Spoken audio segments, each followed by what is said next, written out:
ज्ञानाञ्जनतिमिरान्धस्य ज्ञानाञ्जनशलाकया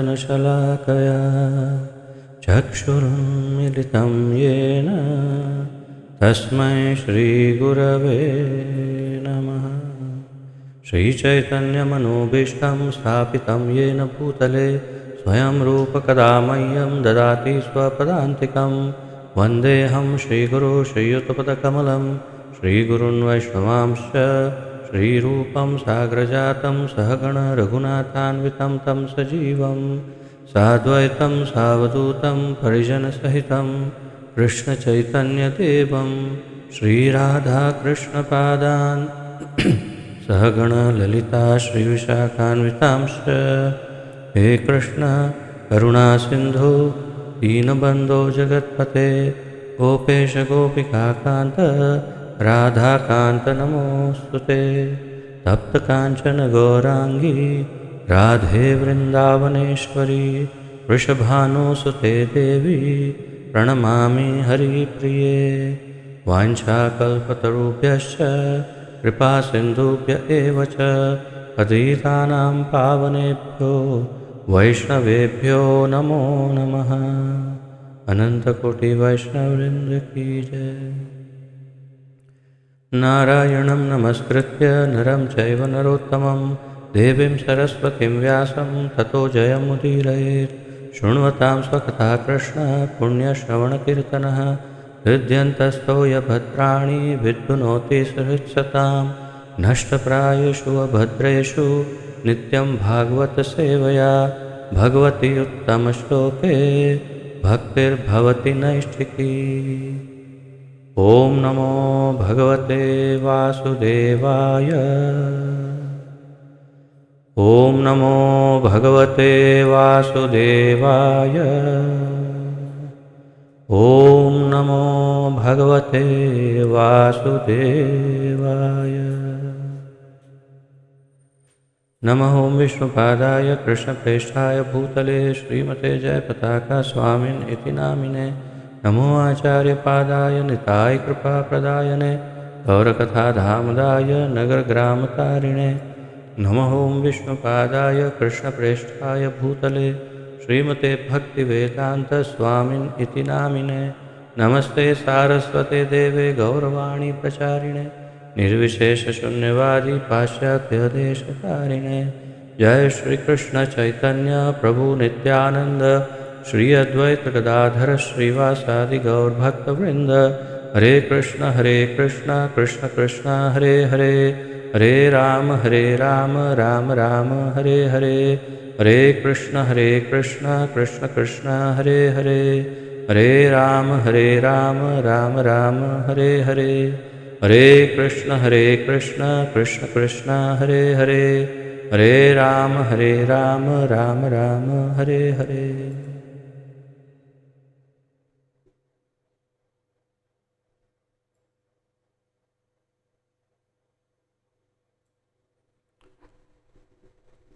आप सबका बहुत बहुत स्वागत है आज के इस दिव्य आध्यात्मिक ज्ञान यज्ञ में, जिसके अंतर्गत हम सम्मिलित रूप से श्रीमद् भागवत महापुराण का अध्ययन कर रहे हैं। इसका आलेखन हमारे इस्कॉन के संस्थापक आचार्य श्रीमद् अभय चरणारविंद भक्तिवेदांत स्वामी श्रील प्रभुपाद जी ने किया है। श्रील प्रभुपाद की जय। तो प्रथम स्कंद के चतुर्थम अध्याय के 15 श्लोकों का अध्ययन हम कर चुके हैं। 14वें श्लोक से श्रील व्यासदेव का वर्णन एक प्रकार से प्रारंभ किया जा रहा है और पिछले श्लोकों में हमने देखा 13, 14 और 14वां श्लोक विशेष रूप से, जिसमें 14 और 15 क्षमा करिए, तो 14 और 15 में और 15वें श्लोक में विशेष लक्षण व्यासदेव के हमने देखे। अभी आगे और भी उन्हीं के संदर्भ में वर्णन है कि वेद व्यास जी, उनके पहले जन्म का संक्षिप्त परिचय एक श्लोक में और फिर उनके अंदर जो प्रतिभा है वे भगवान के कलह अवतार है उसके विषय में हमने देखा। और अब उनके अंदर जो दीर्घ दृष्टि जो हैं, अर्थात दिव्य दृष्टि या दूरंदेशी, जिसे हम हिंदी में कहेंगे, कि वे भविष्य को देख सकते थे और किस प्रकार उन्होंने संपूर्ण मनुष्य समाज के हित के लिए क्या क्या करने के विषय में सोचा, ये सब अब यहाँ से प्रारंभ होगा आज के श्लोक से। तो आइए प्रारंभ करते हैं, पहले पुनरावर्तन और फिर आज के श्लोक का अध्ययन।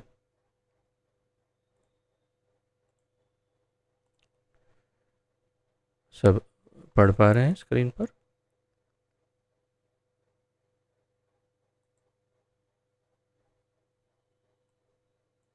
तो 13वें श्लोक में हम पढ़ रहे थे,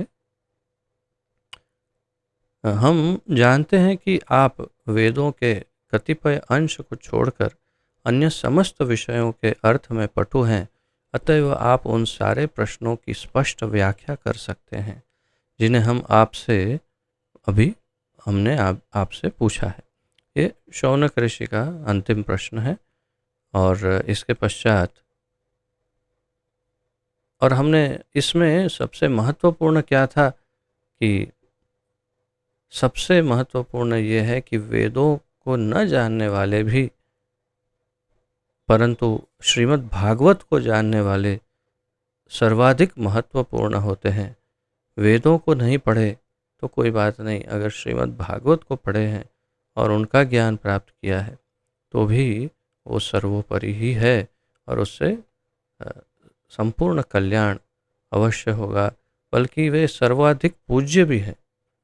और इसीलिए यहाँ पर सूत गोस्वामी, जो वास्तव में वेदों को नहीं पढ़े या वेदों के कुछ हिस्सों को नहीं पढ़े या नहीं सीखे, प्रशिक्षित नहीं हुए, फिर भी वे इतने हजारों ऋषि मुनियों में सर्वाधिक पूजनीय और आदरणीय तथा सबसे अधिक उन्हें सम्मान दिया गया और उन्हें सबसे बड़े आसन पर, व्यास आसन पर बिठाया। तो तात्पर्य है कि श्रीमद् भागवत सभी वेदों का सार है और केवल उसका अध्ययन पर्याप्त है।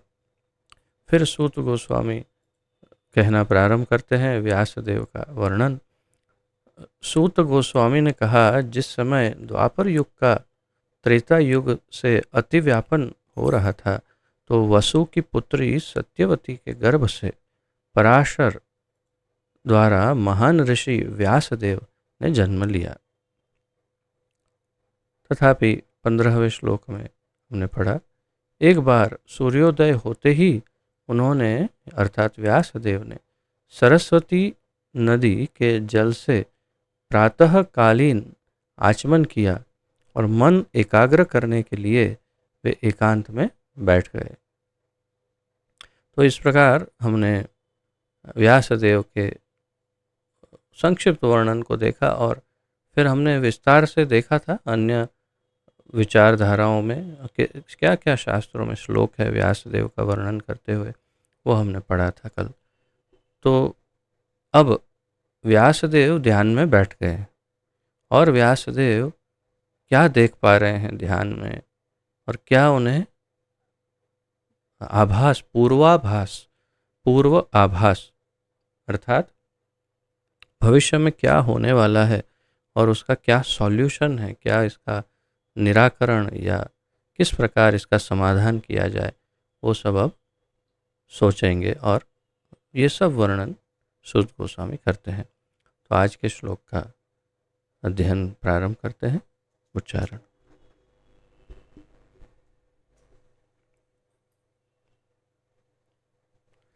परावरज्ञ स ऋषिः कालेनाव्यक्त रंहसा युगधर्म व्यतिकरं प्राप्तं भुवि युगे युगे। परावरज्ञः स ऋषिः कालेनाव्यक्त रंहसा युगधर्म व्यतिकरं प्राप्तं भुवि युगे युगे।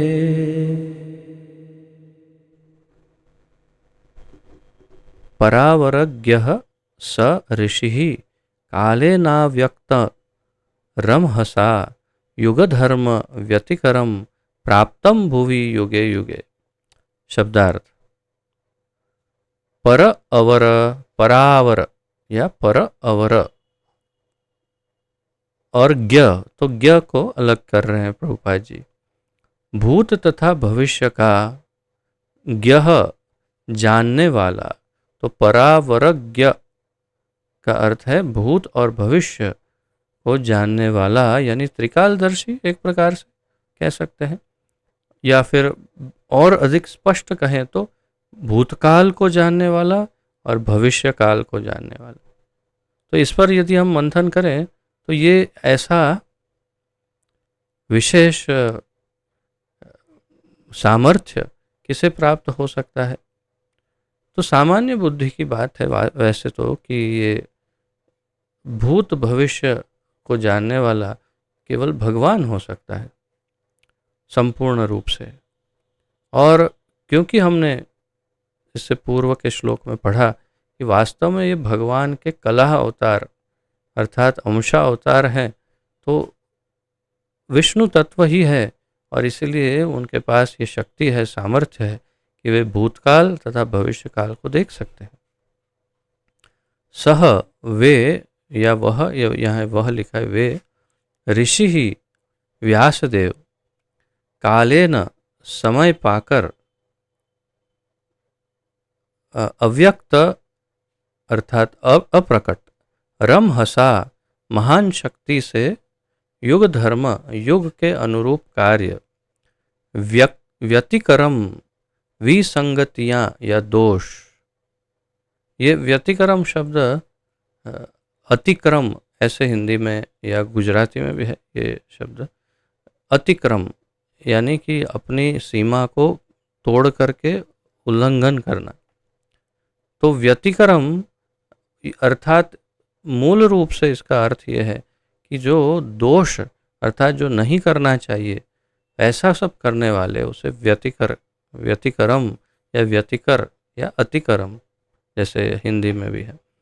तो अपनी सीमाओं का उल्लंघन करके जो कार्य किए जाए, धर्म का भंग करके, धर्म को भंग करके, धार्मिक नियमों का भंग करके जो किया जाए तो उससे दोष ही उत्पन्न होगा, या विसंगतियाँ जैसे अनुवाद किया है यहाँ हिंदी में, अर्थात जो योग्य ना हो, जो अनुरूप ना हो, जो अनुकूल ना हो, जिससे तकलीफ हो, तो ये है व्यतिकरम।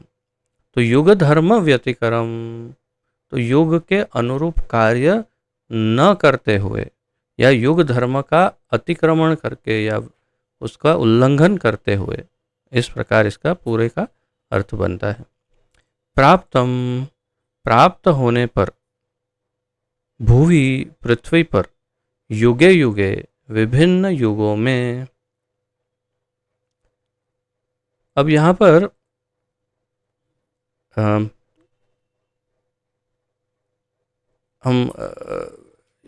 मैं ये कहना चाहूँगा क्योंकि 16वां ये जो श्लोक है तो केवल 2 आचार्यों ने इसे अलग किया है, 16 और 17-18। बाकी अन्य आचार्यों ने 16, 17, 18 को एक साथ लिया है। विशेष रूप से श्रील प्रभुपाद जी ने 16 को अलग लिया और 17, 18 का वर्णन अलग किया, और श्रील वल्लभाचार्य ने भी 16 का अलग करके 17, 18 का अलग किया है। अन्य सारे आचार्य श्रील विश्वनाथ चक्रवर्ती ठाकुर तथा श्रील श्रीधर स्वामी, श्रील जीव गोस्वामी ने तो केवल एक लाइन लिखी है बस इसके तात्पर्य में, परंतु अन्य दोनों आचार्यों ने 16, 17, 18 को एक साथ लिया है। तो हम, क्योंकि श्रील प्रभुपाद जी ने बहुत ही सोच समझ करके इसे अलग किया है 16वां, और 17, 18 में जो इसके गुण दोष है उसको अलग किया है, तो इसी कारण हम उसी प्रकार उसी अनुक्रम में इसे पढ़ेंगे। और आचार्यों का जो मत है, विशेष रूप से केवल श्रील विश्वनाथ चक्रवर्ती ठाकुर का मत देखेंगे, क्योंकि श्रील वल्लभाचार्य ने तो इतना ज़्यादा माइक्रो डिटेल में सारा वर्णन किया है इस सब का कि बहुत ही, इसके ऊपर एक पूरा लेक्चर बन जाएगा। बहुत ही ज़्यादा आध्यात्मिक शब्दों का और टेक्निकल डिटेल बहुत ज़्यादा दी है उन्होंने। तो हम पहले इसको साधारण हमारे लेवल पर समझते हैं और फिर आगे श्रील विश्वनाथ चक्रवर्ती का केवल सार देखेंगे। प्रभुपाद जी ने बहुत सुंदर ढंग से सभी आचार्यों का निचोड़ यहाँ पर एकदम बैलेंस करके प्रस्तुत किया है, इसलिए इतना पर्याप्त है। लेकिन आधुनिक दृष्टिकोण से भी प्रभुपाद जी ने समझाया है, जो अगले 2 श्लोकों में आएगा। तो पहले इसी श्लोक का शब्द अनुवाद देखते हैं। महर्षि व्यासदेव ने युग के कर्तव्यों में विरोधाभास देखा। अब उन्होंने ध्यान में क्या देखा, या उन्होंने अपनी दिव्य दृष्टि से क्या देखा?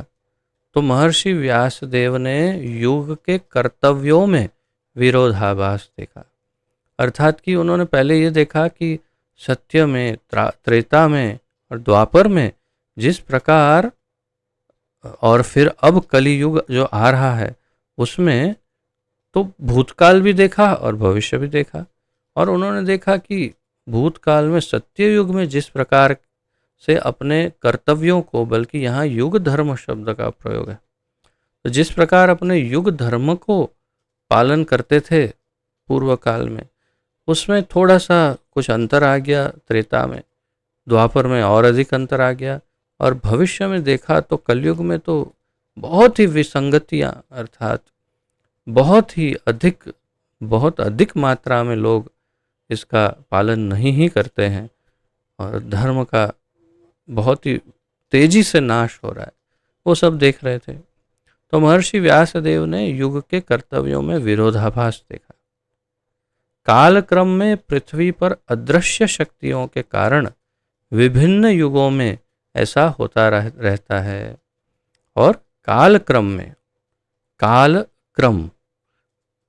अर्थात समय के निकलने पर धीरे धीरे पृथ्वी पर अदृश्य शक्तियों के कारण, अदृश्य शक्ति, उसके कारण विभिन्न युगों में ऐसा होता रहता है। और अलग अलग युगों में धीरे धीरे कभी न कभी कोई न कोई विसंगतियाँ दिखती है, अर्थात व्यतिक्रम, कोई न कोई युग धर्म का व्यतिक्रम करता है। अब जैसे सत्य युग में हिरण्याक्ष, हिरण्यकशिपु, और फिर त्रेता में रावण, कुंभकर्ण आदि और बहुत सारे, बहुत अधिक असुर थे। ये तो केवल 2 ही नाम लिए जा रहे हैं।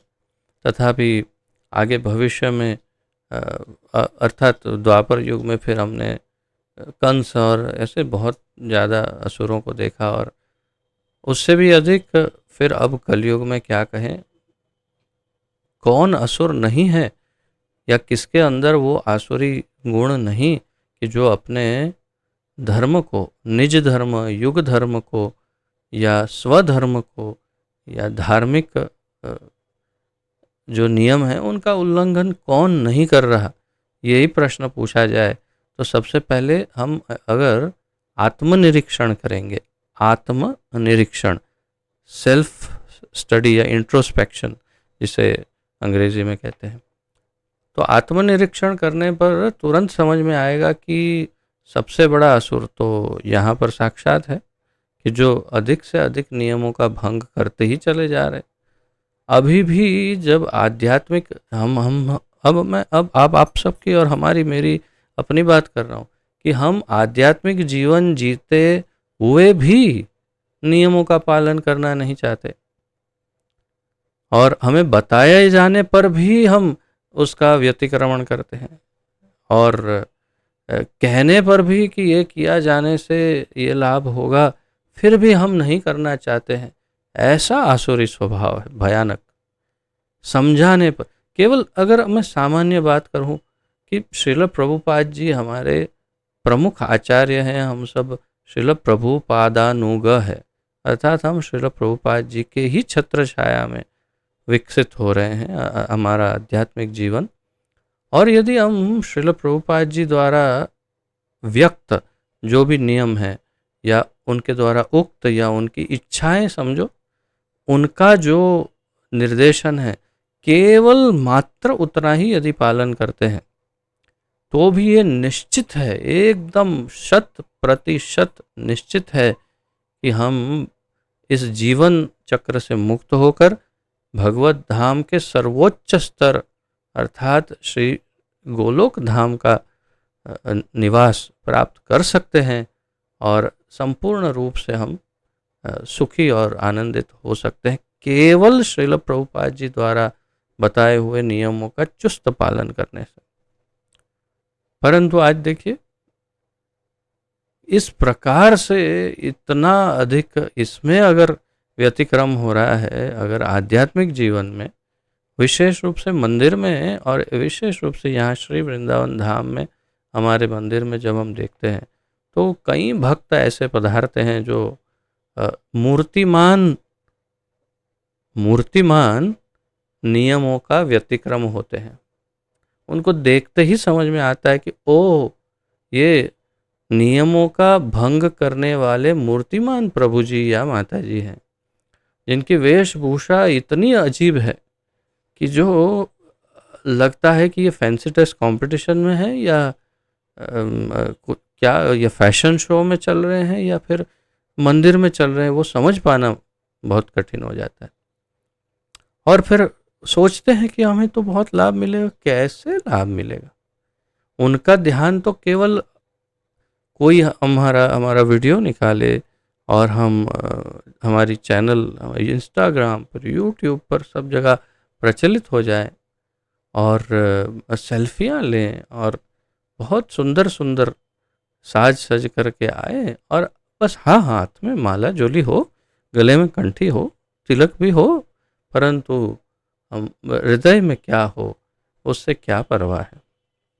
सोचते हैं कि फिर भी हम मुक्त हो जाएंगे, अर्थात इसको भी एक फैशन ही बना दिया है आध्यात्मिक जीवन को।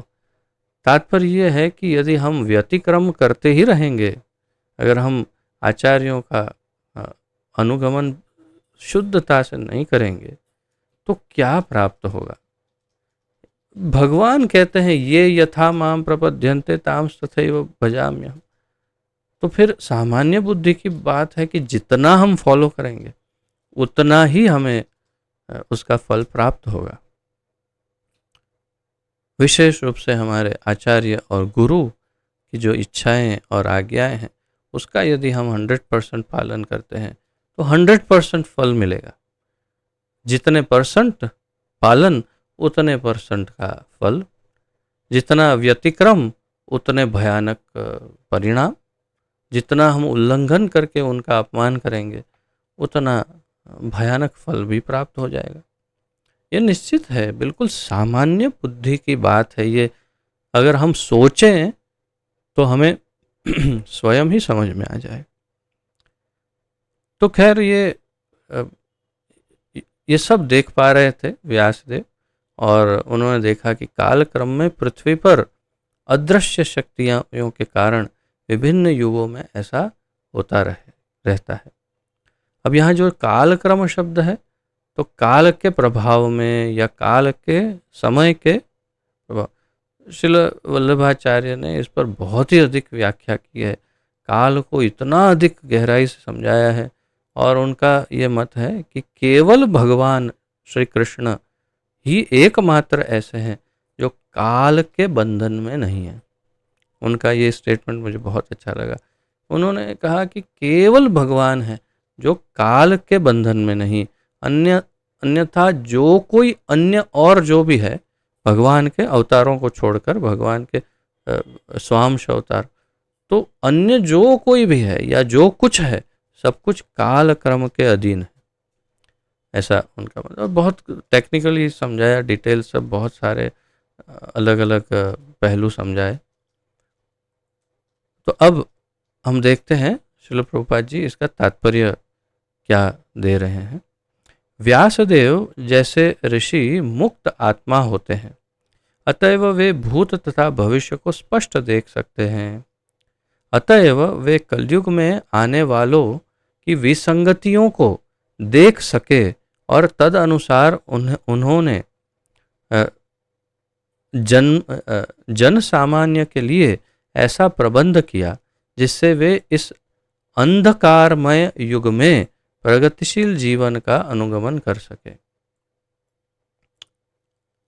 तो व्यासदेव अवश्य ही केवल एक आत्मा नहीं परंतु हमने देखा स्पष्ट रूप से कि भगवान के कलह अवतार हैं, अर्थात वे भविष्य और भूत को जान सकते हैं। ये लेकिन अगर हम उनको एक जीवात्मा की दृष्टि से भी देखें तो भी, क्योंकि वे मुक्त आत्मा थे, प्रभुपाद जी कह रहे हैं, तो मुक्त आत्मा होने के कारण भी उन्हें भविष्य का और भूतकाल का कुछ कुछ उन्हें ज्ञान होता ही है, मुक्त आत्माओं को भी। तो इसीलिए अतएव वे कलयुग में आने वालों की विसंगतियों को देख सके, कलयुग में आने वाले लोगों की या कलयुग में आने वाले जो भी जीव हैं उनकी क्या विसंगतियां देख सके। विसंगतियां अर्थात कमियां, कमियां क्या कमियां हैं, तो हमने वास्तव में इसका अध्ययन तो पहले ही कर लिया है, बल्कि मैं उसके विषय में अगले श्लोक में बताऊंगा, क्योंकि वो उसमें वैसा ही श्लोक है जो हम पहले अध्ययन कर चुके हैं 1:1:10 में, प्रायण अल्प आयुष्य इत्यादि। तो वही विसंगतियां क्या क्या कमियां हैं वो तो हम बहुत पहले भागवत में शुरुआत में ही देख चुके कि क्या क्या कमियां हैं कलयुग में आने वाले लोगों में, और तद अनुसार उन्होंने जन सामान्य के लिए ऐसा प्रबंध किया। प्रबंध किया, केवल सोचा नहीं, उन्होंने ऐसा प्रबंध कर दिया जिससे वे इस अंधकारमय युग में प्रगतिशील जीवन का अनुगमन कर सके। यही सबसे महत्वपूर्ण है कि उन्होंने किया ऐसा कार्य। क्या किया? पहले तो सबसे प्रमुख बात है कि उन्होंने श्रीमद् भागवत प्रदान कर दी संपूर्ण कलयुग वासियों को, और कलयुग वासियों को क्यों? क्योंकि पूर्व काल में तो भागवत का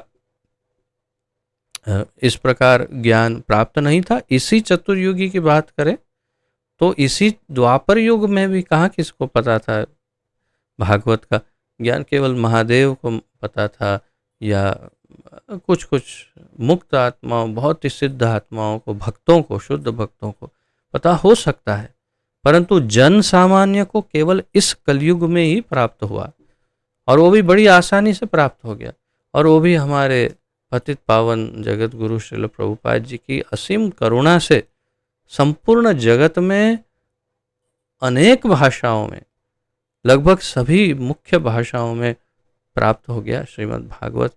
प्रभुपाद जी की करुणा का कोई यहाँ पर छोर नहीं दिखाई दे रहा है। इतने अधिक करुणामय हैं कि हम क्या कहें। अगर चैतन्य महाप्रभु को औदार्य अवतार कहते हैं, भगवान को सबसे अधिक उदार कहते हैं श्री चैतन्य महाप्रभु को, तो श्री नित्यानंद प्रभु को उनसे अधिक उदार माना गया है, क्योंकि वे जिनका नाश करने वाले थे महाप्रभु जगाई मदाई, उनको भी बचा लिया नित्यानंद प्रभु ने। और नित्यानंद प्रभु अगर इतने दयालु हैं तो श्रील प्रभुपाद के विषय में क्या कहें, जो संपूर्ण विश्व के सर्वाधिक पतित से पतित लोगों का भी उन्होंने उद्धार कर दिया और भागवत प्रदान कर दी संपूर्ण विश्व को। तो श्रील प्रभुपाद जी का ये जो विसंगत, बिल्कुल असामान्य और अतिशय करुणामय, जो दयामय कार्य है, उसका गुणगान या स्तुतिगान शब्दों में करना असंभव ही है। समझिए, उन्होंने इतनी करुणा की है। हम सब उनके सामने शत शत या कोटि कोटि बार नतमस्तक हैं, क्योंकि वे नहीं होते श्रील प्रभुपाद जी तो हमारा क्या होता, हमें भागवत कौन देता है। और वो भी इस प्रकार की शुद्ध भागवत, इसमें संपूर्ण 18,000 श्लोकों का वर्णन है या अनुवाद है।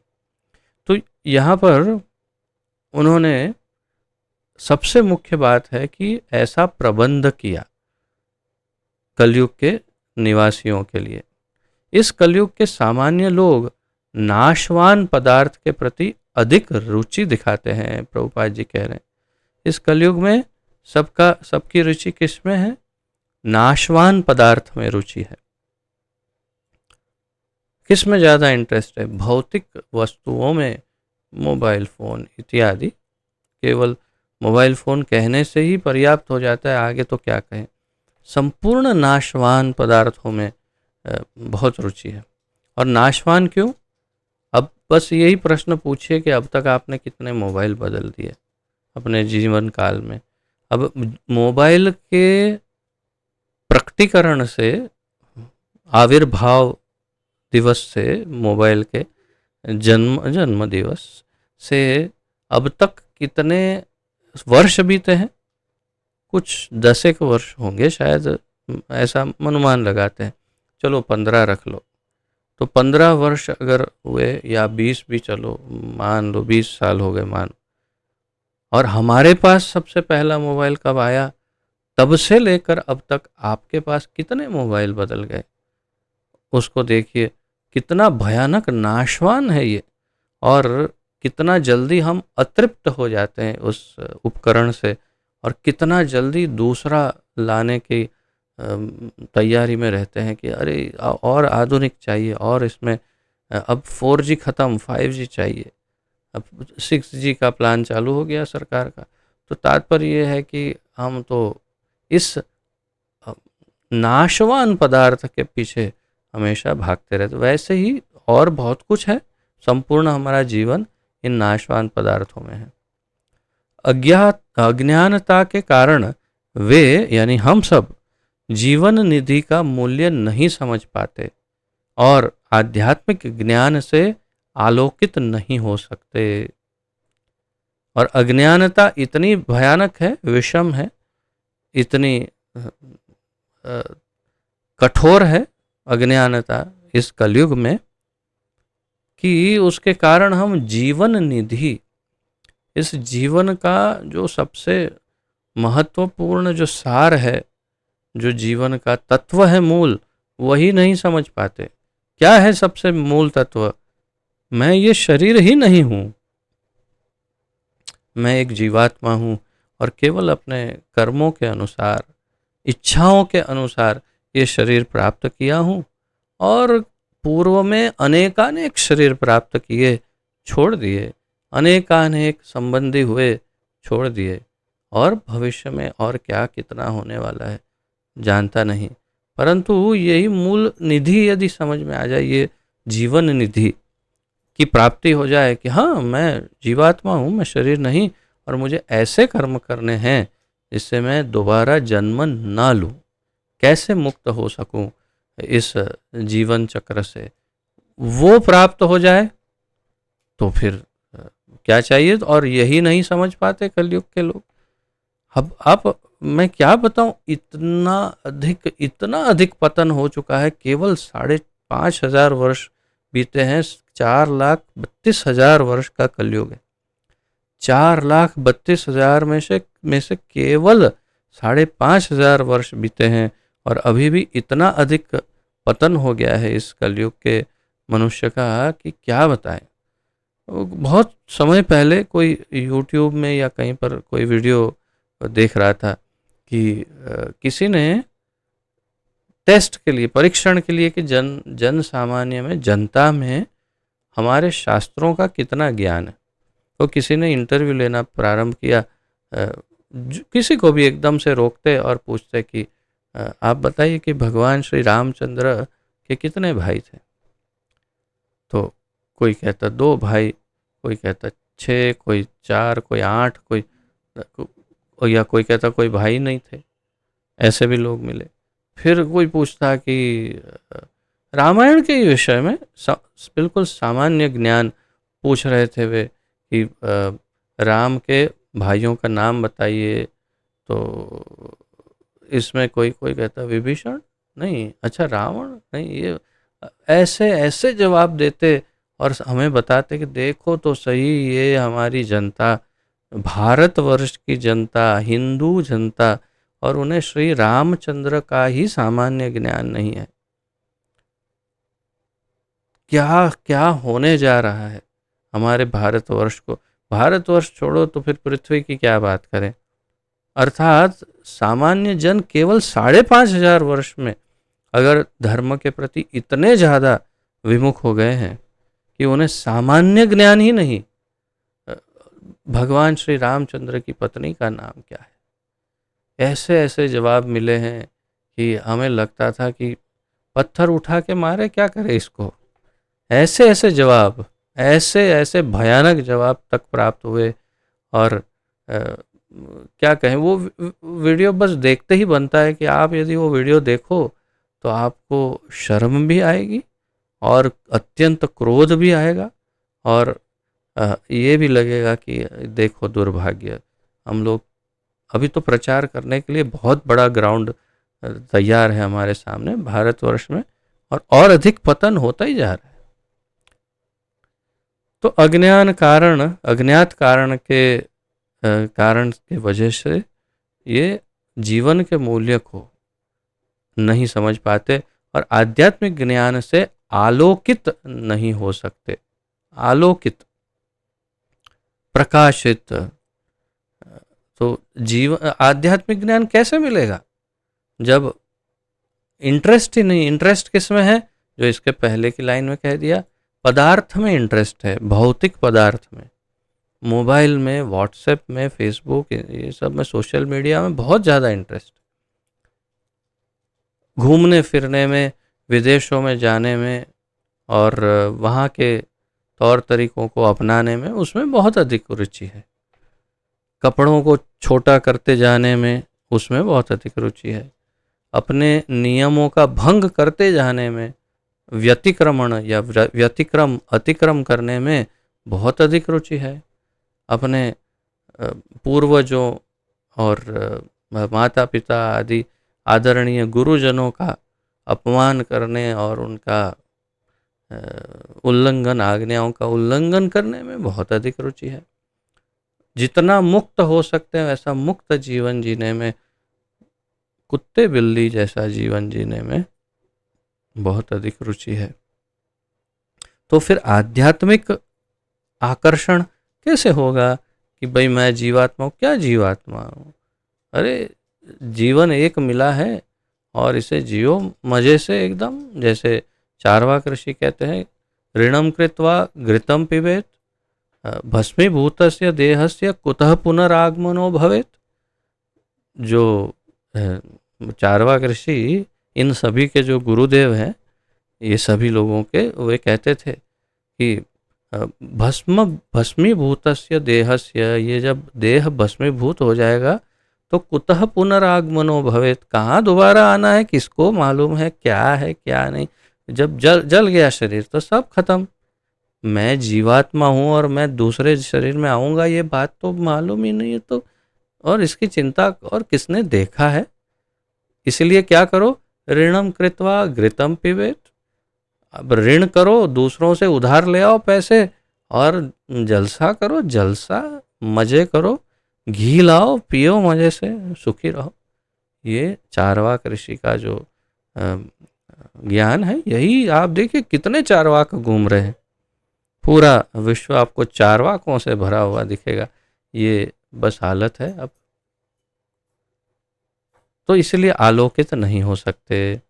अब 17वें और 18वें श्लोक का अध्ययन प्रारंभ करते हैं और उसके पश्चात हम देखेंगे कि श्रील विश्वनाथ चक्रवर्ती ठाकुर तीनों का सार कैसे देते हैं।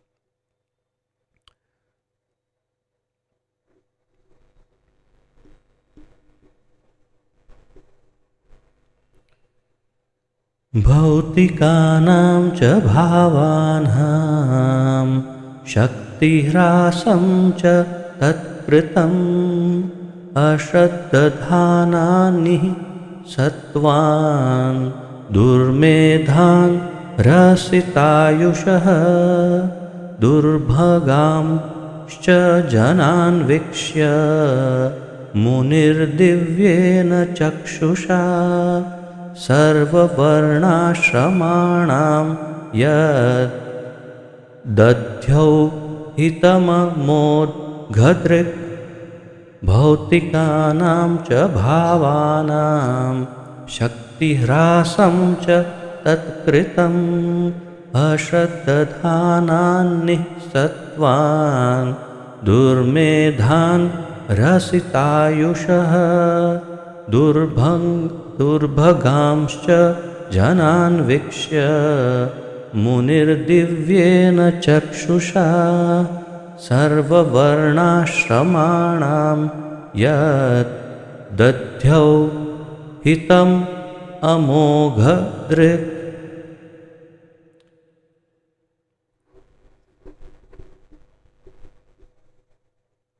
भौतिकानां च भावानां शक्तिह्रासं च तत्कृतम् अश्रद्धधानान्निः सत्त्वान् दुर्मेधान् रसितायुषः दुर्भगांश्च जनान् वीक्ष्य मुनिर्दिव्येन चक्षुषा सर्ववर्णाश्रमाणां यत् दध्यौ हितम अमोघदृक्, और उन्होंने अमोघ हित सबको प्रदान किया इत्यादि। तो शब्दार्थ देखते हैं। भौतिकानां च, भौतिकानां बहुत ही सुंदर शब्दों का प्रयोग है। पदार्थ से निर्मित प्रत्येक वस्तु का भी भावानां कर्म शक्ति ह्रासम च तथा प्राकृतिक शक्ति का क्षय तत्कृतम उसके द्वारा किया गया। तो पदार्थ से निर्मित प्रत्येक वस्तु का भी, यानी भौतिक जो भी चीजें हैं, वस्तुएं हैं, उसका भावानाम कर्म, उसका कर्म, प्रभुपाद जी उसका अनुवाद कर रहे हैं, कर्म शक्ति ह्रासम च, शक्ति ह्रासम, शक्ति सब जानते हैं, शक्ति ह्रास यानी क्षय या नाश होना, विनाश होना, तो उसका पतन या क्षय, नाश, विनाश, शक्ति ह्रासम शक्ति का नाश, तथा प्राकृतिक शक्ति का क्षय। क्या कहा? प्राकृतिक शक्ति का क्षय। तो ये शक्ति कौन सी है? प्राकृतिक शक्ति का नाश तत्कृतम उसके द्वारा किया गया। अश्रद्धानान, श्रद्धा विहीन, अश्रद्धानान, तो जिसके अंदर श्रद्धा न हो, जैसे आजकल हम देख रहे हैं अधिक से अधिक अश्रद्धावान। सबसे पहला क्वेश्चन एक ही सीधा, भगवान कहाँ है? किसने देखा है? आपने देखा है? मैंने देखा? किसी ने नहीं देखा। दिखाओ भगवान, कहाँ है भगवान? हमारे परम पूज्य पिताश्री के नौकर जो हैं भगवान, जो कहने पर आएंगे, हाँ जी मैं यहाँ हूँ सर, आप देखिए ना मुझे। तो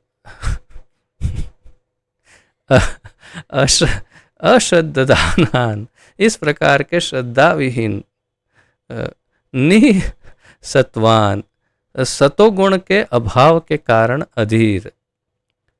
निसत्वान, क्या कारण क्या है? सत्वगुण ही नहीं, ऐसा भयानक जीवन जीते हैं, अतिशय तामसिक और थोड़ा बहुत राजसिक समझो। तो निसत्वान, सतोगुण के अभाव के कारण, दुर्मेधान, दुर्बुद्धि वाले, रसित, घटा हुआ, आयुषः, रसित आयुषः। तो एक प्रकार से ये कहिए कि 1.10 में जो बताया उसी का ये पुनरावर्तन है, परंतु शब्दावली अलग है, शब्दों का प्रयोग अलग है तथा भाव अलग है। लेकिन या फिर यूं कहिए भाव वही है। कहने का तात्पर्य कि जो प्रथम स्कंद के प्रथम अध्याय के 10वें श्लोक में बताया वही यहाँ पर बता रहे हैं। रसित आयुषः यानी आयुष्य घटा हुआ है। दुर्भगान च, तथा अभागे हैं। अभागे, भाग्य जिनका फूटा हुआ है, कहते हैं कि अनलकी या दुर्भाग्यशाली जनान, जन सामान्य को, वीक्ष्य देखकर, उन्होंने अपने कैसे देखा, दिव्येन चक्षुषा, और किसने देखा, मुनि ही। इन वेद व्यास जी ने वीक्ष्य देखकर, मुनि ही, मुनि दिव्येन चक्षुषा, दिव्य दृष्टि से उन्होंने देख लिया कि अरे ये तो कर्म फूटे, मंद बुद्धि, आयुष्य कम और दुर्भाग्यशाली ऐसे अश्रद्धा वान लोग और सत्वगुण जिनका नाश हो चुका है, ऐसे लोगों का क्या होने वाला है। मुझे तो यही आश्चर्य कि उन्होंने क्यों नहीं सोचा छोड़ो इन लोगों को, क्या कुछ होपलेस केस है, ऐसा क्यों नहीं सोचा उन्होंने। अंग्रेजी में कहते हैं होपलेस केस, यानी कि इसमें कोई आशा ही नहीं है, ऐसे ये पतित जीव है, क्या करें इनके लिए, छोड़ दो। लेकिन नहीं छोड़ा उन्होंने। और हमें हमारे कितना देखिए करुणामय है भगवान का हृदय, उन्होंने हमें भागवत प्रदान कर दी।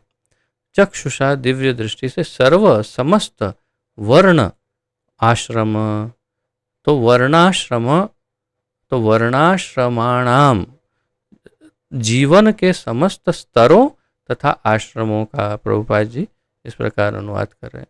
तो वर्णाश्रम के विषय में काफ़ी आपको जानकारी है। 4 वर्ण और 4 आश्रम, ब्राह्मण, क्षत्रिय, वैश्य, शूद्र, तथा आश्रम ब्रह्मचारी, गृहस्थ, वानप्रस्थ और सन्यासी। यत, जो, दध्यौ, विचार किया, दध्यौ उन्होंने विचार किया, हितम, कल्याण, अमोघ दृक्, पूर्ण ज्ञान से युक्त। और अमोघ दृक्, ये शब्द महत्वपूर्ण है। अमोघ, अमोघ यानी जिसका जो अचूक जो चूकता नहीं, एकदम परफेक्ट लगेगा अपने ध्येय पर, निशान पर। तो अमोघ दृक् यानी पूर्ण ज्ञान से या दिव्य ज्ञान से या संपूर्ण ज्ञान से जो युक्त है, ऐसे। अर्थात कहना तो यही चाह रहे हैं कि उन्होंने सोचा कि अब कुछ ऐसा देना पड़ेगा इस कलयुग को कि जिससे इतने भयानक रूप से पतित जीव जो हैं उनका उद्धार हो जाए। तो ये कौन सा श्लोक है जो मैं बार बार आपको बता रहा हूँ, प्रथम स्कंद के प्रथम अध्याय का 10वां श्लोक। प्रायेण अल्प आयुष्य सभ्याः कलौ अस्मिन् युगे जनाः मंदा सुमंदमतयो मंदभाग्या उपद्रताः प्रायेण अल्प आयुष्य, प्रायेणाल्प आयुष्य सभ्याः।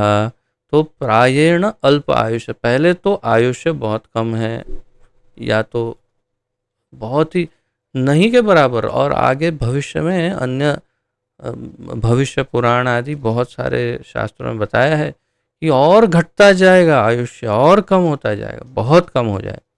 तो प्रायेण अल्प आयुष्य, कलावस्मिन् युगे जनाः, तो कलयुग के इस जो लोग हैं उनका इस प्रकार होगा, क्या होगा और फिर कैसे होंगे, मंदाः, सुमंदमतयो हो, मंद भाग्या उपद्रता।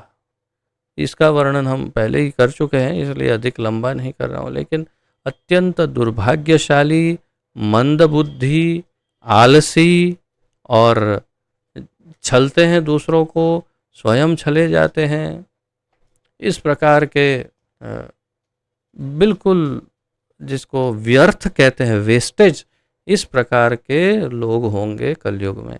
इसका आपके सामने प्रत्यक्ष प्रमाण। बॉम्बे या कलकत्ता में जाएंगे तो आपको एकदम लाइव देखने को मिलेगा। आप ट्रेनों में देखिए, आप रोड पर देखिए, कैसे भेड़ों की तरह एकदम धड़ धड़ धड़ धड़ धड़ धड़ भागते हैं। कहाँ भागते हैं पूछो, ऑफिस जाते हैं, यहाँ जाते हैं, बिजनेस पे काम पर जाते हैं। क्या करने के लिए, क्या हेतु है, आपके जीवन का लक्ष्य क्या है, क्या आप ये जानते भी हैं? रुकिए एक क्षण, क्या आप जानते हैं कि आप ये शरीर नहीं है और किसी भी क्षण ये शरीर आपसे छीन लिया जाएगा और फिर आप एकदम बौखला जाएंगे, आश्चर्यचकित, ये क्या हो गया, मैं कैसे ये शरीर के बाहर आ गया और अब मैं क्या करूं? और यमदूत ले जाएंगे, कुछ न कुछ, जो कुछ आपका फैसला होगा। तो क्या आप सोचते हैं इसके विषय में? क्यों सोचेंगे? तो ये वर्णन है जो इन दोनों ही श्लोकों में, एक एक 10 में तथा इस श्लोक में हमने बिल्कुल स्पष्ट देख लिया। ये सारा वर्ण, अश्रद्धानन, निसत्वान, दुर्मेधान, रसित आयुषः, दुर्भगान, तो इतने तो टाइटल इनफ काफ़ी है ना हमारे लिए कि हम लोग क्या क्या हैं। तो जो भी सबसे निकृष्ट है सब हम में है, कलयुग के लोगों में। इसी संदर्भ में अब इसका अनुवाद श्रील प्रभुपाद जी इस प्रकार करते हैं। परम ज्ञानी ऋषि अपनी दिव्य दृष्टि से युग के प्रभाव से प्रत्येक भौतिक वस्तु की अवनति को देख सकते थे। तो युग के प्रभाव से जो भी भौतिक वस्तु के कारण हमारा जो भी होना है या जो भी भौतिक भविष्य जो है वो सब देख पा रहे थे। वे यह सभी देख सकते थे वे यह सब भी क्षमा करिए, देख सकते थे कि श्रद्धा विहीन व्यक्तियों की आयु क्षीण होगी और वे सत्व गुण के अभाव के कारण अधीर रहेंगे। और क्या देख सकते थे कि श्रद्धा विहीन व्यक्ति, उनकी आयु कम होगी और सत्व गुण का अभाव होगा और इसके कारण वे अधीर होंगे, व्याकुल रहेंगे हमेशा। इस प्रकार उन्होंने समस्त वर्णों तथा आश्रमों के लोगों के कल्याण पर विचार किया और उन्होंने एक ऐसा, अब आज की सरकार को देखिए, क्या क्या आइडिया, और हमेशा हवा में ही रहना बस सरकार का। हमने आपके लिए ये कर दिया, हम आपके लिए ये कर देंगे। सबसे पहले तो प्रजा किसे कहते हैं वही नहीं पता सरकार को। जैसे श्रीमद् भागवत बताती है कि प्रजा का अर्थ है एक एक जीव जो आपके राज्य में रहता है, उसे प्रजा कहते हैं। उसकी सुरक्षा नहीं, केवल मनुष्यों की सुरक्षा, पशु पक्षियों का। और फिर उसमें भी विरोधाभास, कोई एनिमल प्रोटेक्शन वाले आ जाएंगे और सरकार का विरोध करेंगे, तब सर हो हाँ हाँ हाँ ठीक है। और फिर क्या प्लान बनाएंगे? फ्लाईओवर बनाओ, बड़े बड़े रोड बनाओ, दुकानें बनाओ, मॉल बनाओ, सिनेमा घर बनाओ, ये बनाओ वो बनाओ। क्या क्या फायदा, क्या करना चाहते हैं? सुख देना चाहते हैं। अस्पताल बनाओ, फिर और वृद्धाश्रम बनाओ, और क्या क्या बनाओ, ऐसी सभी चीज़ बनाओ, फैक्ट्रियां लगाओ, जिससे ये कलयुग का जो भी पतन है वो और अधिक तेज हो जाए, लोगों की जो अशांति है वो और अधिक बढ़ जाए, लोगों में जो रोग है वो और अधिक फैल जाए, बढ़ जाए।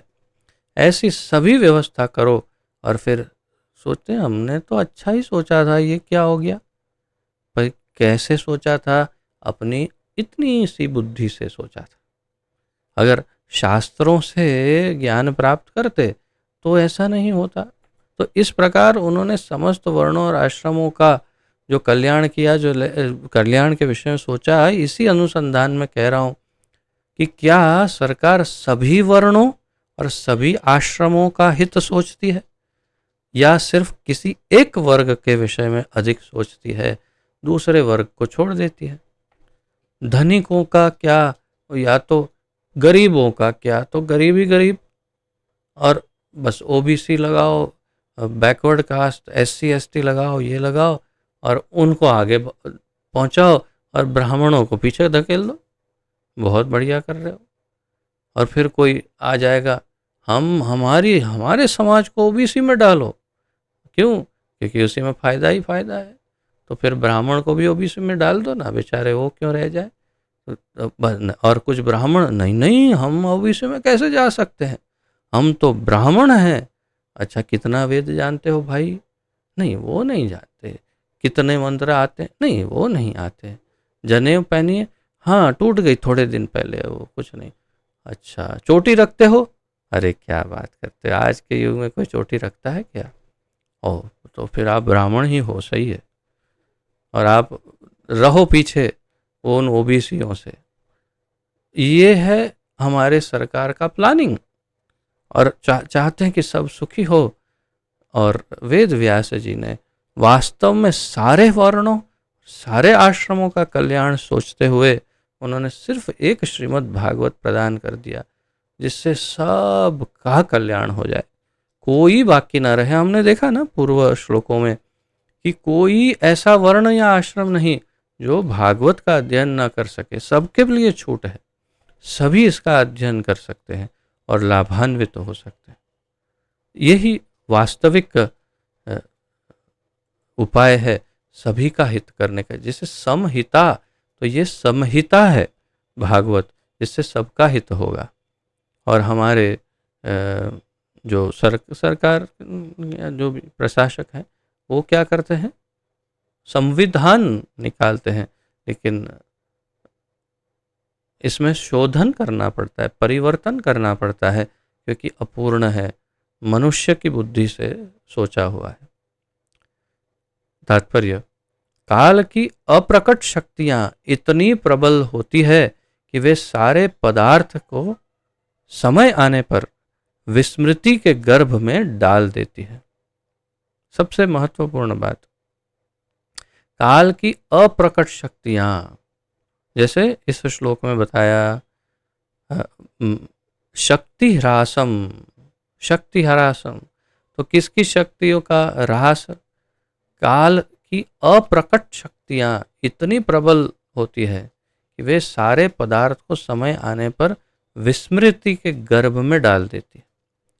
तो ये शक्ति, काल की शक्ति इस प्रकृति की शक्ति का विनाश कर देती है। जो अच्छी शक्ति है, जो सतोगुणी शक्ति है, उसका नाश करके सब कुछ विस्मृति के गर्भ में डाल देती है। इसको अगर हम इस वाक्य पर मंथन करें तो इसमें कितना गुह्य अर्थ, गूढ़ार्थ है।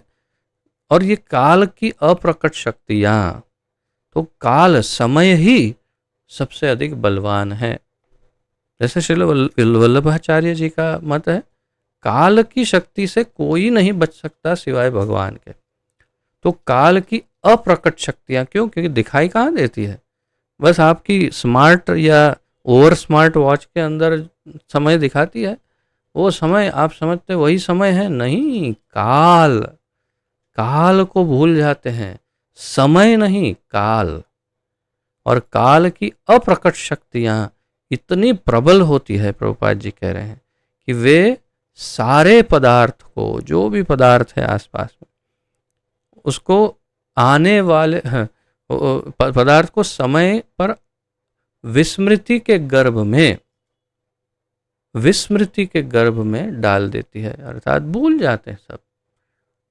आप, वही कह रहा हूं कि आपके पुराने मोबाइलों को देखिए, भूल गए सब कैसे मोबाइल, वो नोकिया के मोबाइल आते थे कीपैड वाले, जिसके अंदर केवल एक काला अक्षर का स्क्रीन, एलसीडी स्क्रीन, जो, और कितना आनंद, आहा कितना बढ़िया। उसमें बात तो हो रही होती थी जो आज हो रही है, और उसको भूल गए, कहाँ डाल दिया, कचरे में पड़े होंगे या तो कहाँ पड़े रहे होंगे, फेंक दिए। कितने का लिया था 10,000 रुपये का एक मोबाइल लिया था, आज उसका कोई 10 पैसा भी नहीं आएगा। भूल गए, विस्मृति। और कितने साल में, बस 8-10 साल में तो सब धीरे धीरे, टेक्नोलॉजी इतनी तेजी से बढ़ रही है, परिवर्तन इतना तेजी से हो रहा है, और सब भूलते जा रहे हैं, भूलते जा रहे हैं, फेंकते जा रहे हैं।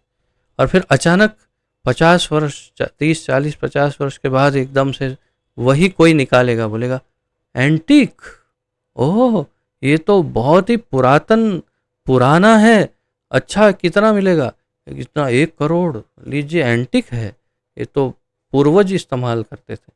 बहुत जल्दी शायद ऐसा हो सकता है, आपके पास अगर पुराने मोबाइल रखे हो तो रखे रखना, क्योंकि भविष्य में एंटीक होकर बिक बिक सकते हैं, बहुत दाम आ सकते हैं कम से कम। हाँ, जैसे 5 पैसा, 10 पैसा, 1 पैसा, अभी देखिए आप कुछ कुछ वेबसाइट है, उस पर अगर आप देखेंगे तो उसके 5 लाख 10 लाख रुपए मांग रहे हैं लोग। 1 पैसा, 2 पैसा, 5 पैसा सिक्के का अगर आपके पास हो तो निश्चित रख के रखिएगा, उसके बहुत धन मिल सकता है आपको। एंटिक हो गया तो तात्पर्य क्या है, वो विस्मृति के गर्भ में सब चला गया, भूल गए सब। अभी तो 2000 भी भूलने वाले हैं सब, है ना, तैयार है ना 2000 भूलने के लिए, तैयार रहिए। तो चतुर्युग चक्र के अंतिम युग कलयुग में समय के प्रभाव से सारी भौतिक वस्तुओं की शक्ति का क्षय हो जाता है। चतुर्युग चक्र की अंतिम युग के अंतिम युग कलयुग में इस चतुर्युगी सत्य त्रेता द्वापर कली, बल्कि हमने कल ही पढ़ा कि वास्तविक क्रम क्या है, सत्य द्वापर त्रेता कली, जो भी कहिए, उस चतुर्युग में अंतिम तो कलयुग है, और कलयुग में समय के प्रभाव से सारी भौतिक वस्तुओं की शक्ति का क्षय हो जाता है। अब इसे समझने के लिए बहुत गहरा मंथन करना होगा, बल्कि इसका उत्तर यहीं पर है ऊपर के इस वाक्य में, जिसको अगर अच्छे से समझ गए तो ये सब समझ में आ जाएगा कि कलयुग में भौतिक वस्तुओं की जो शक्ति है उसका नाश हो रहा है। और क्यों, काल की अप्रकट शक्तियों के कारण, वास्तव में उसका कारण है काल की अप्रकट शक्तियाँ। तो इसे हम अवश्य ही अलग से मार्क करेंगे। तो काल की अप्रकट शक्तियाँ इतनी प्रबल हैं कि वे सब कुछ नाश कर देती हैं और विस्मृति के गर्भ में डाल देती है, ये महत्वपूर्ण है। तथा भौतिक वस्तुओं की शक्ति का क्षय हो जाता है कलयुग में। इस प्रकार इस युग में जन सामान्य की आयु काफी घट जाती है, प्रायण अल्प आयुष्य, और उसी प्रकार से स्मरण शक्ति भी मंदा सुमंदमतयो, पदार्थ की क्रिया की भी उतनी प्रेरणा नहीं रह पाती, पदार्थ की क्रिया की भी उतनी प्रेरणा नहीं रह पाती। धरती भी बीते युगों की भांति उसी परिमाण में अन्न उत्पन्न नहीं कर पाती। क्या क्या डाउनफॉल, ह्रास, नुकसान या पतन क्या क्या हो रहा है उसका क्रम अनुसार वर्णन कर रहे हैं श्रील प्रभुपाद जी। तो इसी को आप मार्क करते जा सकते हैं, और बल्कि ये तो मार्क करते ही जाना है, बहुत है इसमें। तो आयु काफ़ी घट जाती है, एक तो इसे मार्क करिए। फिर स्मरण शक्ति भी घट जाती है कलयुग में। कलयुग में क्या क्या होता है, पदार्थ की क्रिया भी उतनी प्रेरणा नहीं रह पाती, पदार्थ की क्रिया की भी उतनी प्रेरणा नहीं रह पाती। और मैं इसे इसलिए मार्क नहीं कर रहा हूँ क्योंकि ये एक सामान्य भाव प्रकट किया है प्रभुपाद जी ने। धरती भी बीते युगों की भांति उसी परिमाण में अन्न उत्पन्न नहीं कर पाती। परिमाण में, परिमाण अर्थात माप या मेजरमेंट, उसी मेजरमेंट में धरती उत्पन्न नहीं। जैसे कि पृथु राजा के समय में इतनी संपन्न पृथ्वी, या श्री रामचंद्र भगवान के समय में, कृष्ण के समय में आप देखिए, या पूर्व काल में 100 वर्ष पूर्व ही देख लो तो धरती पर कितने खेत थे। हमारे देश में ही जितने खेत थे 100 वर्ष पूर्व, उसके शायद अब 15 या 20% होंगे तो होंगे, मुझे जानकारी नहीं है, आप जानकारी प्राप्त कर सकते हैं इंटरनेट के द्वारा कि अब कितने खेत रह गए हैं और उसमें उगाया भी क्या क्या उत्पन्न किया जाता है, सब वही है और अधिक आधुनिक या पाश्चात्य जगत के फल और सब्जियां अधिक अब बढ़ गई है। अगर आपको पता करना हो कि हमारे भारतवर्ष की सब्जियां या अन्न कौन सा है, तो आप श्री जगन्नाथ मंदिर में चले जाइए। वहाँ पर जो भी भोग लगता है ठाकुर जी को, वो सब वही है जो हजारों वर्षों से हमारे भारतवर्ष में प्राप्त था या उपलब्ध था। इसके अतिरिक्त जैसे टमाटर जो 200 रुपये किलो, आज 200 रुपये किलो में, आज सुनकर ऐसे मैंने बोला नहीं रुको, सब्जी वाले को कहा मैंने बोला इसको यहाँ मत रखो, काजू बादाम के साथ बेचो, इसके साथ क्यों बेच रहे हो भाई, 200 रुपये किलो टमाटर। अब टमाटर आपके, बैंगन, कॉलीफ्लावर या क्या फ्लावर की सब्जी, या फूल गोभी, पत्ता गोभी, ये सब ये सारी सब्जियां कोई भी नहीं थी हमारे भारतवर्ष में, ये सब पाश्चात्य जगत से आई और दे क्या रही है। आप इसके गहन अध्ययन में जाएंगे तो आपके जो बैंगन है, टमाटर है, ये सबसे नुकसान है शरीर को। और जगन्नाथ मंदिर में जो जो भी भोग लगाया जाता है वही भारतवर्ष की उपज थी। चलो वो तो एक बात है, कोई बात नहीं, लेकिन उत्पन्न कैसे किया जाता है, अंदर फर्टिलाइज़र डाल के, कैसे, आधुनिक फर्टिलाइज़रों का उपयोग करके, यानी खाद, जो खाद, आधुनिक खाद, उसमें क्या है, दवाइयाँ। दवाइयाँ किस लिए उपयोग में लाते हैं, ताकि कीटाणु, जीवाणु या जंतु या कीड़े मर जाएं, और आप मर सकते हैं पता नहीं है। हाँ हाँ, इस उस जंतुनाशक दवाई से क्या मनुष्य मर सकता है कि नहीं, वो पता नहीं है। अब मनुष्य पर ट्राई तो नहीं कर सकते ना, कि पी ले, जिएगा तो ठीक है, नहीं जिएगा तो गया, ऐसा तो हो नहीं सकता। तो तात्पर्य क्या है, उसके कारण बस अस्पताल बढ़ रहे हैं, और सबसे अधिक बीमारी कौन सी बढ़ रही है, कैंसर।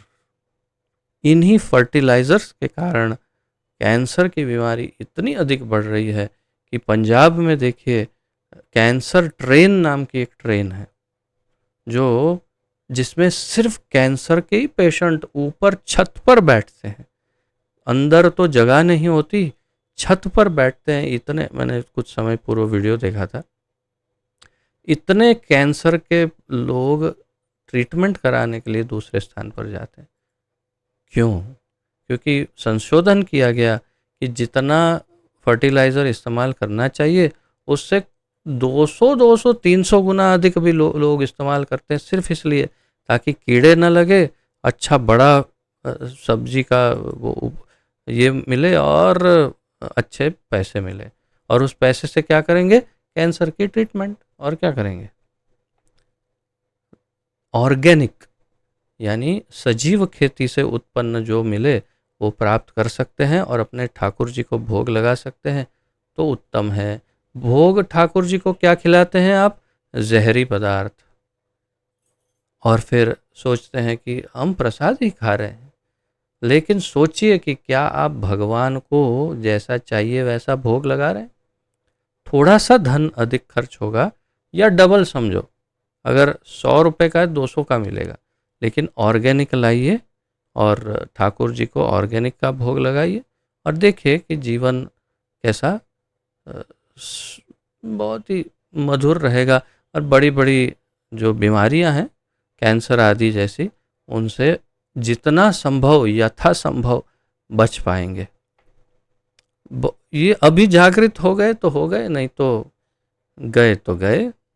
बहुत ही हर एक दूसरे या तीसरे घर में कैंसर हो रहा है अभी, उसका कारण ये दवाइयाँ हैं, और आधुनिक दवाइयाँ, एलोपैथिक दवाइयाँ इत्यादि, बीमारियाँ कम नहीं हैं। तात्पर्य ये है कि धरती भी बीते युगों की भांति उसी परिमाण में, उसी नाप में अन्न उत्पन्न नहीं कर पाती है, कैसे करेगी? धरती की हालत ही खराब कर दी है। एक और इसमें अतिरिक्त ज्ञान दे देता हूँ, आपको पता चलेगा कि ये कितना भयानक है। अगर ऑर्गेनिक उपज करनी हो, यदि मान लो आपके पास खेत है और आपको ऑर्गेनिक खेती करनी हो, यानी कि गाय के गोबर से आपको यदि कुछ उगाना हो, तो सरकारी नियम के अनुसार आपको पहले उस धरती को खोद करके मिट्टी को फेंक देना होगा। फिर उस धरती को 3 साल तक ऐसे ही रखना होगा। 3 साल के बाद नई फ्रेश मिट्टी उसमें डाल करके तब आप उसके अंदर फिर सजीव खेती, ऑर्गेनिक खेती का खेती बाड़ी कर सकते। इसीलिए ये महंगा है, डबल दाम है। और आपको सब इंटरनेट पर सब, यदि आप अहमदाबाद जैसे में रहते हैं तो आसानी से मिल जाएगा ऑर्गेनिक सब, और अगर नहीं तो इंटरनेट पर सब मिल जाता है। और सब्जियां भी मिलती हैं अहमदाबाद जैसे शहर में, अब यहाँ वृंदावन में भी मिल रही है, तो हम लाते हैं। क्यों 3 साल तक खाली रखनी पड़ती है धरती?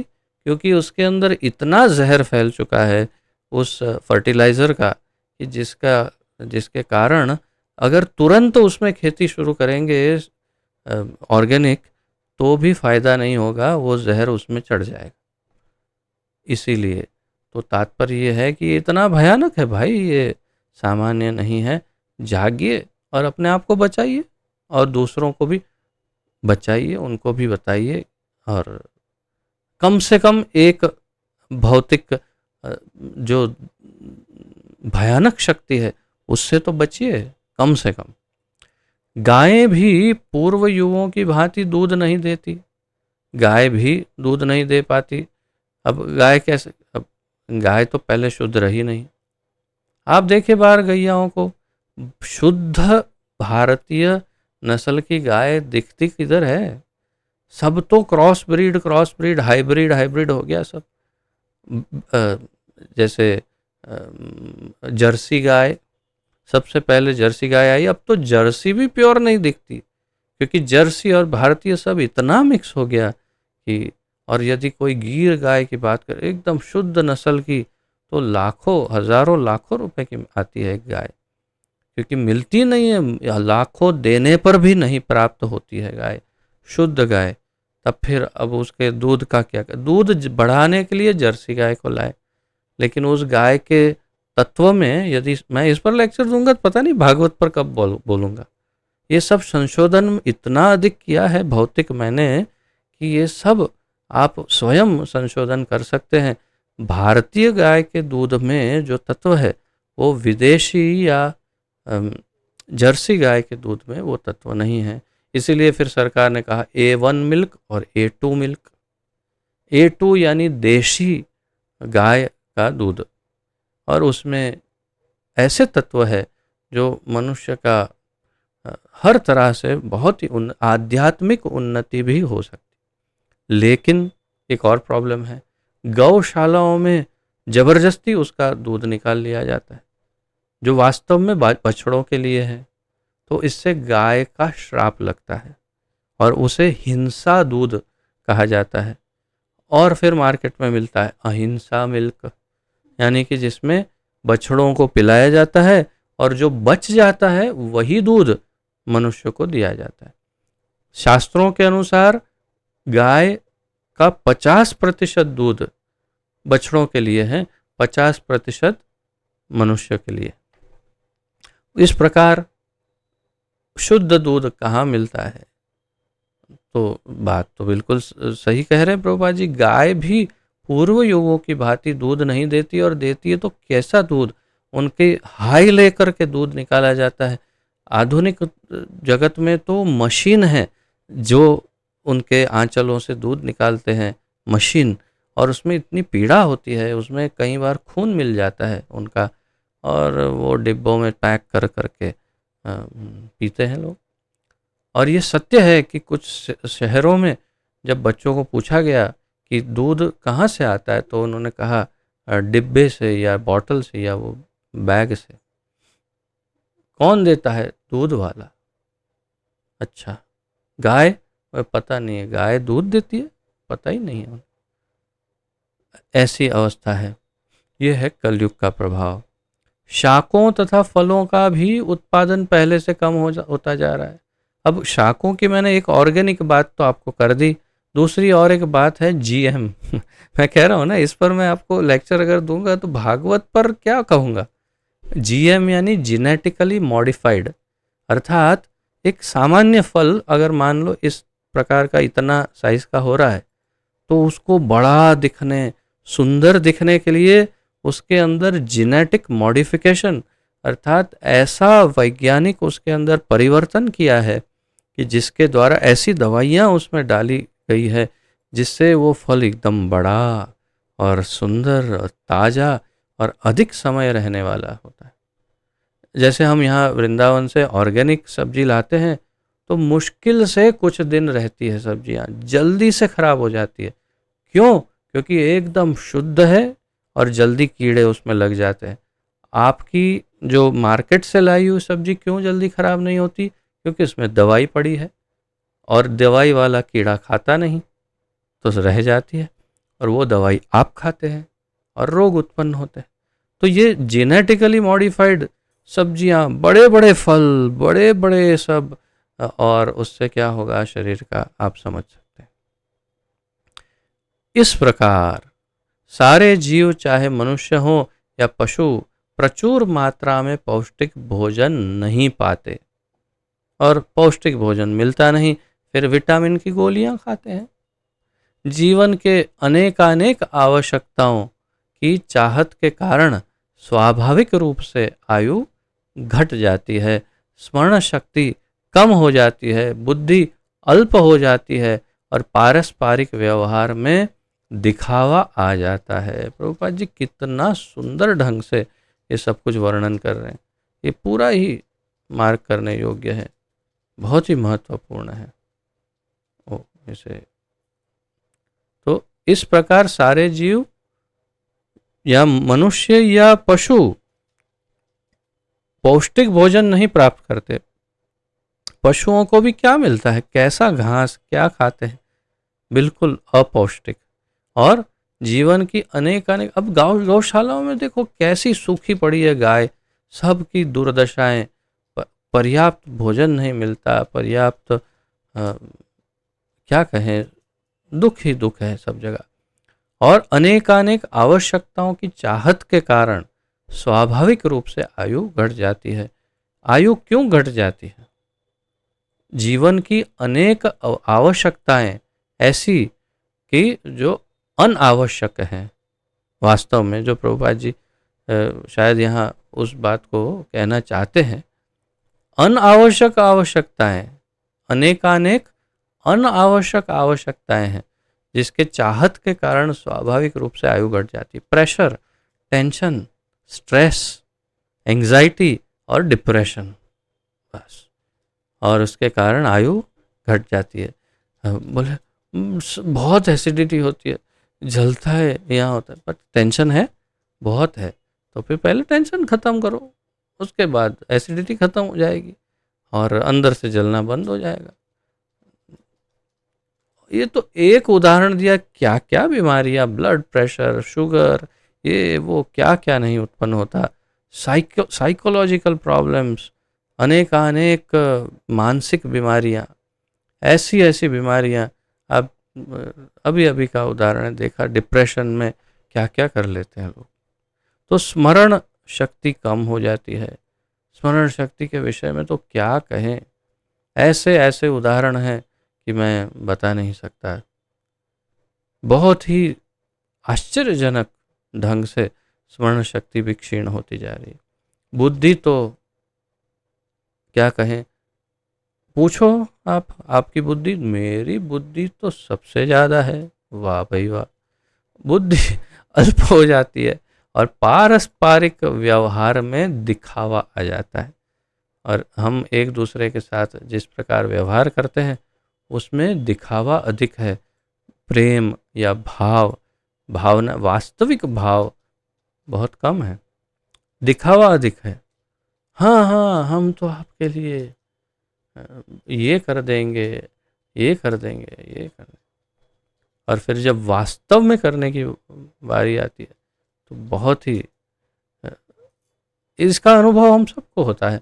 अभी अभी मुझे कुछ समय से ऐसा अनुभव हुआ था, किसी ने कुछ मुझे बड़े बड़े वचन दिए, अरे प्रभु जी हम आप चिंता ही छोड़ दो इस बात की, तो ये तो हमें पूरी तरह से संभाल लूँगा, आप इसकी चिंता ही छोड़ दो। मैंने चिंता छोड़ दी। 1 साल के बाद इतनी चिंता हो गई कि मैं बता नहीं सकता, एकदम ऐसे उबलते पानी की तरह चिंता में।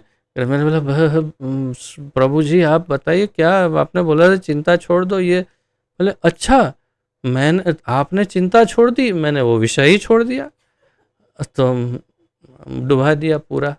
तात्पर्य है बस ये पारस्परिक बिल्कुल औपचारिक संबंध है, बड़ी बड़ी बातें करना और वास्तव में कुछ भी नहीं होना, बातें बड़ी बड़ी बस। महर्षि व्यासदेव, क्षमा करिए मैं समय थोड़ा सा ज़्यादा, बस अब ये समाप्त होने ही वाला है। नहीं नहीं, ओ काफ़ी लंबा है, चलो पढ़ते हैं, देखते हैं कितना ले सकते हैं। महर्षि व्यासदेव अपनी दिव्य दृष्टि से इसे देख सके।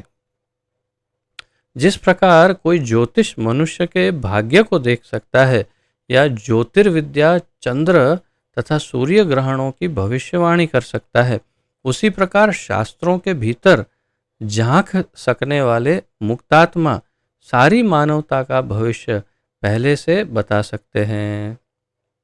मुक्त आत्माओं में ये त्रिकालदर्शी शक्ति विद्या होती है जो देख सकते हैं। वे अपनी आध्यात्मिक पैनी दृष्टि से यह सब देख सकते हैं। पैनी दृष्टि यानी जिसे प्रभुपाद जी अंग्रेजी में कहते हैं शार्प इंटेलिजेंस या दृष्टि, साइट है, विजन, शार्प विजन। शार्प अर्थात तीव्र, तो आध्यात्मिक तीव्र दृष्टि अर्थात सिर्फ आध्यात्मिक दृष्टिकोण, भौतिक दृष्टिकोण नहीं। तो अपनी आध्यात्मिक दृष्टि से वे सब देख सकते हैं। इस प्रकार से ऐसे सारे आध्यात्मवादी जो स्वाभाविक रूप से भगवत भक्त होते हैं, जन सामान्य का कल्याण करने के लिए सदैव उत्सुक रहते हैं। ये बहुत महत्वपूर्ण है। जितने भी आध्यात्मवादी, सभी आध्यात्मवादी जो स्वाभाविक रूप से भगवत भक्त होते हैं, जो भगवान के भक्त होते हैं, जन सामान्य का कल्याण करने के लिए सदैव उत्सुक रहते हैं। इसके विषय में हमने कुछ श्लोक पूर्व देखा था कि ये लक्षण है सभी भक्तों के। दूसरों का हित करते हैं। जनता के वास्तविक मित्र वे हैं, तथाकथित जन नेता नहीं, जो यह भी नहीं जानते कि अगली 5 मिनट में क्या होने वाला है। तो वास्तविक जनता के मित्र वे हैं जो ये अत्यंत करुणामय भक्त हैं, वे वास्तविक मित्र हैं जनता के, वे जनहित कर रहे हैं। ये नेता क्या करते हैं, जो 5 मिनट में क्या होने वाला पता ही नहीं है, और बड़ी बड़ी बातें, बड़े बड़े भाषण, और बस हाँ करते हैं, लेकिन क्या करते हैं, सब कुछ भौतिक करते हैं। और उसी भौतिकता से ही तो और अधिक तकलीफ बढ़ रही है, क्योंकि वे अज्ञानी हैं स्वयं और ज्ञान लेना चाहते नहीं हैं, क्योंकि स्वयं कोई श्रद्धा नहीं है शास्त्रों में भगवान पर। इस युग में जनता तथा उनके तथाकथित नेता सभी अभागे व्यक्ति हैं, जिनकी अध्यात्म ज्ञान में कोई श्रद्धा नहीं होती, और वे कलयुग द्वारा प्रभावित रहते हैं। वही बात प्रभुपाद जी कह रहे हैं, श्रद्धा ही नहीं जब, तो फिर क्या करेंगे, और जब श्रद्धा नहीं, ज्ञान नहीं, तो हित क्या करेंगे। वे नाना रोगों से व्याकुल होते रहते हैं, अलग अलग प्रकार के रोग होते रहते हैं। उदाहरणार्थ, आधुनिक युग में क्षय के रोगी हैं, और क्षय रोग के अस्पताल भी अनेक हैं। लेकिन पूर्व काल में ऐसा नहीं था, क्योंकि समय इतना प्रतिकूल नहीं था। प्रभुपाद जी के समय में टीबी बहुत अधिक था, इसलिए अब जैसे कैंसर है वैसे पहले टीबी का दूषण था। फिर तो दवाई ढूंढ ली, एंटीबायोटिक्स, और ठीक कर रहे हैं अब लोगों को। परंतु उस समय क्षय के अस्पताल भी बहुत थे और क्षय के रोगी भी बहुत ज़्यादा थे, अर्थात टीबी के। अब वो कम हो गया तो कैंसर बढ़ गया, कैंसर का इलाज नहीं। इस युग के अभागे लोग उन योगियों का स्वागत करते हुए कतराते हैं जो श्रील व्यास देव के प्रतिनिधि तथा निस्वार्थ कार्य करता है, जो कुछ न कुछ योजना बनाने में लगे रहते हैं जिससे सभी वर्णों तथा आश्रमों के लोगों का लाभ हो सके। इस युग के लोग कतराते हैं। किससे कतराते हैं? यानी पीछे हटते हैं या फिर उसको टाल देते हैं। किसको?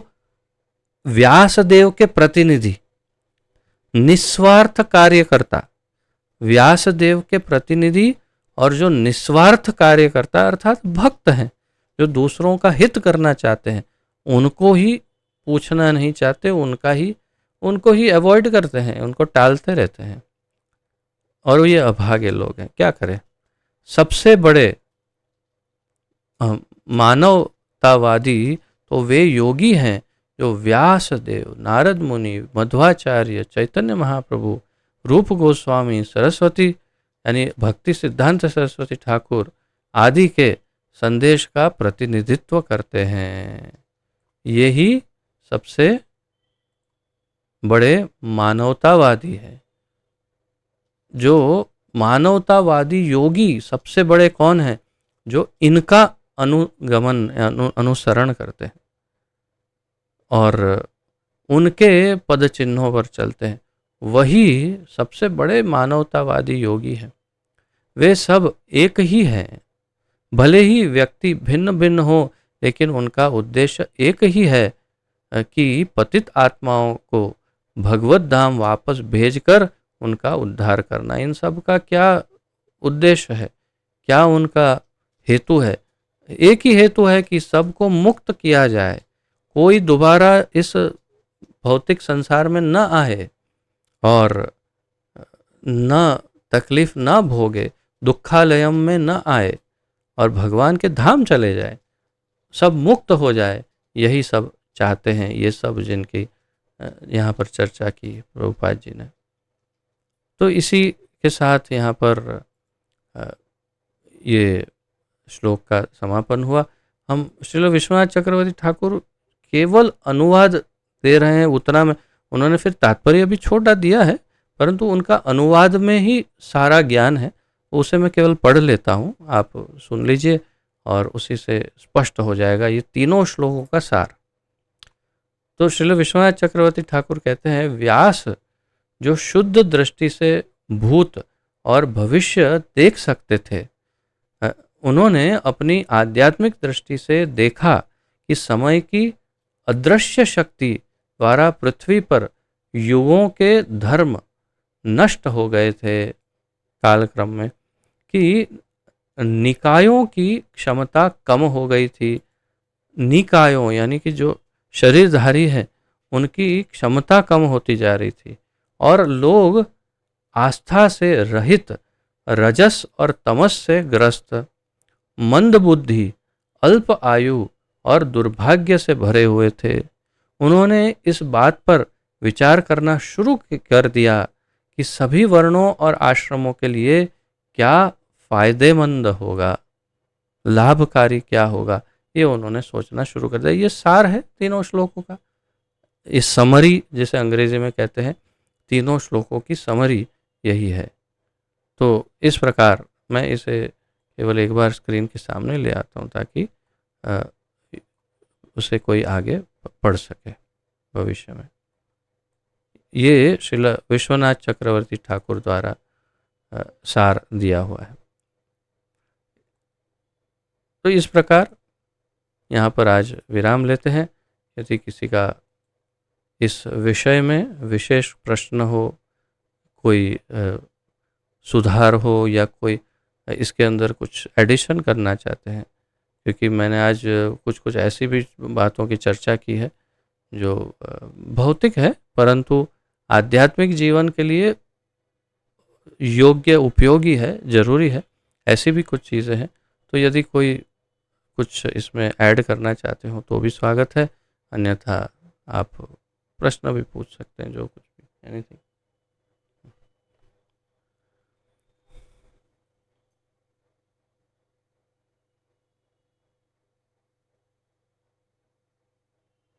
अब प्रश्न ये है कि इससे हम अपने जीवन में बदलाव कब लाते हैं, या कितना लाते हैं, या कितना गंभीरता से इसे सोचते हैं, ये ही प्रश्न है। केवल आज प्रभु जी का लेक्चर सुना, प्रभु जी कुछ कुछ कुछ कुछ बोल रहे थे, अच्छा लगा, बहुत अच्छा बोलते हैं, अच्छा ज्ञान भी है उनके पास।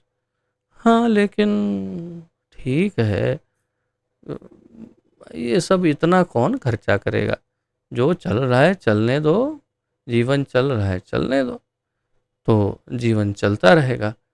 और ठाकुर जी ना करे, कभी कोई ऐसा आश्चर्य आ गया, जैसे हमारे घर में एक घटना हो चुकी, हमने कभी सोचा ही नहीं हमें क्यों कैंसर होगा, पूरे जगत को होगा, हमें कभी नहीं होगा। और जब हमारे घर में एक केस बन गया, तब हमने सोचा कि हाँ, ये बड़ा गंभीर है, अब नहीं जागे तो फिर आगे भविष्य में क्या होगा पता नहीं। केवल भौतिक दृष्टिकोण से ही आप पहले अपने हेल्थ को देखिए, और फिर उसी अच्छी हेल्थ के साथ आप भक्ति को और अच्छी तरह से कर सकते हैं। कब थोड़ा सा प्राणायाम, थोड़ा सा योगासन कर सकते हैं। यदि आप कीर्तन में नृत्य नहीं करते तो ये करना चाहिए, ताकि स्वास्थ्य ठीक रहे। और आहार नियमन करिए, सब कुछ समय पर करिए, सुबह जल्दी उठना, रात को योग्य समय पर सो जाना आम तौर पर, और पूरे जीवन को नियमन करिए, तो स्ट्रेस, एंजाइटी, टेंशन, डिप्रेशन, ये सब नहीं आएगा। और फिर ठाकुर जी का भजन तो सबसे प्रमुख है ही है, वो सब करिए और जीवन को बदलिए। देखिए कितना अ, सुदृढ़, सुंदर, समृद्ध और आनंदमय जीवन हो जाएगा। और फिर अंतिम गंतव्य भगवान का जो धाम है वो भी प्राप्त हो ही जाएगा, अगर गुरु का योग्य अनुसरण, अनुगमन करेंगे तो। बस मैं बोल सकता हूँ, और क्या कह सकता हूँ। आपके घर में परिवर्तन तो नहीं ला सकता, ये तो आपको ही खुद करना होगा। आपके जीवन में परिवर्तन, आपके विचारों में परिवर्तन, आपके घर में परिवर्तन। अपने बच्चों के विषय में सोचिए, भविष्य के विषय विषय में सोचिए। धन्यवाद आप सबका। पतित पावन जगत गुरु श्रील प्रभुपाद की जय। पतित पावन गुरुदेव की जय। ग्रंथराज श्रीमद् भागवत महापुराण की जय। अनंत कोटि गौर भक्त वृंद, वैष्णव वृंद की जय।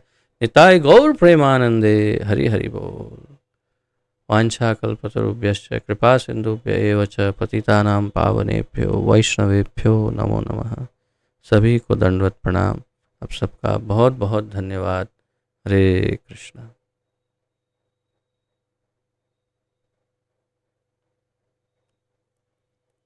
तथा मैनेजमेंट कमेटी की मीटिंग